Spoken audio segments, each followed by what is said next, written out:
আসসালামু আলাইকুম। আক্রান্ত পাতাটি হচ্ছে ডাটা আঁকির লিফ ফ্লাইট। এই পাতা দাগ রোগের কারণ সার্কুস পরে স্পে নামক ছত্রাক। এটি পাতায় ছোট ছোট লালচে বাদামি বর্ণের গোলাকৃতি হতে ডিম্বাকৃতি দাগ তৈরি করে। আক্রান্ত পাতার উপর ছিদ্র হয়ে যায়। আক্রমণের মাত্রা বেশি হলে সম্পূর্ণ পাতা ঝলসে যায়। প্রথমে পাতায় হলুদ রঙের দাগ পড়ে এবং পরে তা সাদা হয়ে যায়। রোগের জীবাণু সাধারণত বাতাস দ্বারা ছড়ায়।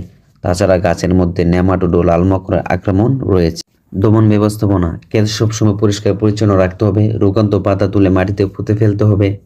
আক্রমণের মাত্রা বেশি হলে রুব্রাল 2 গ্রাম বা ডাইথেনিয়াম 45 2.5 গ্রাম প্রতি লিটার পানিতে মিশিয়ে স্প্রে করতে হবে 10 থেকে 12 দিন পর পর 2 থেকে 3 বার।